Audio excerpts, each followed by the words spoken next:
away when he showed up. To comfort himself, he recalled his parents' reactions. His father had squeezed his shoulder and murmured, "It's okay, mijo." His mother had said, "At least you tried." At least you tried? What comfort was that?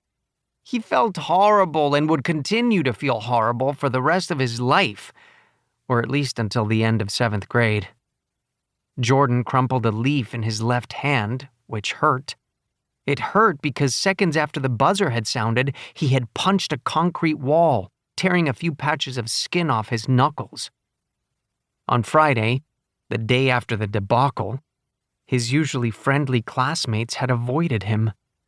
Most walked away from him, but Ryan, the star who had piled up 16 of their team's 37 points, bumped him in the hallway. "Hey!" Jordan shouted, but Ryan hadn't looked back.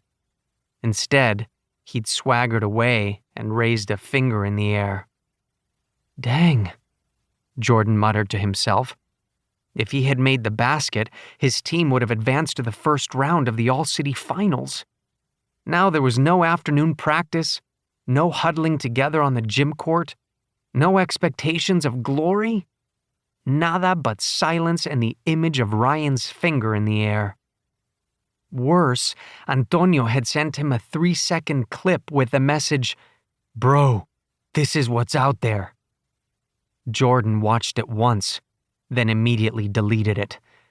Not only had he missed the layup, but he'd looked clumsy as he leapt into the air, with his tongue sticking out, a fat thing that made him look ugly. Why had he even gone out for the basketball team? True, he was tall for his age, but height didn't guarantee success on the court.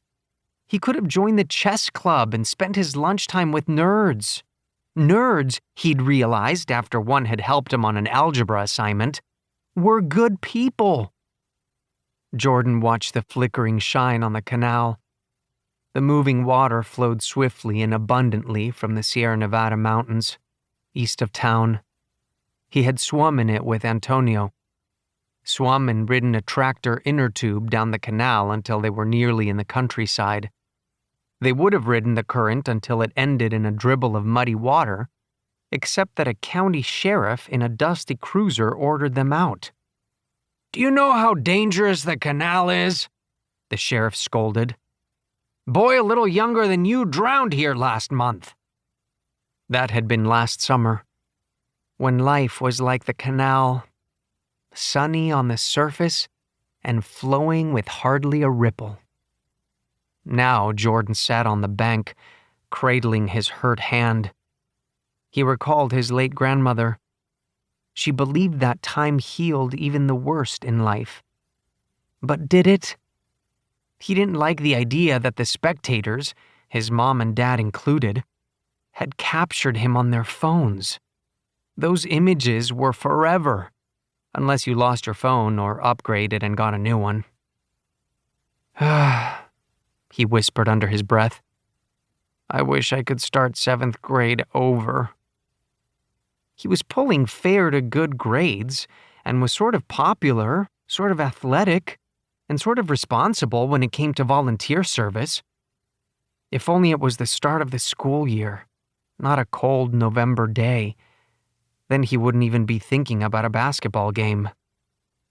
Jordan sighed, then placed the thicker end of a blade of grass in his mouth. He was absently observing the canal's flow again when he spotted an object in the water. A brown thing that, for a second, resembled a sports cap.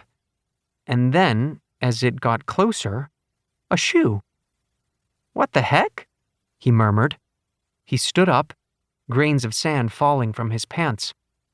The shoe blinked at him as it passed, paws paddling for its life. A puppy! Jordan spat out the blade of grass and raced to the water's edge, his shoes sinking into the mud. He hurried along the bank, brushing aside the branches of willows and leaping over a fallen chain-link fence. He jumped over some car parts, a shopping cart, a mini refrigerator, 2 rusty bicycles. He wasn't about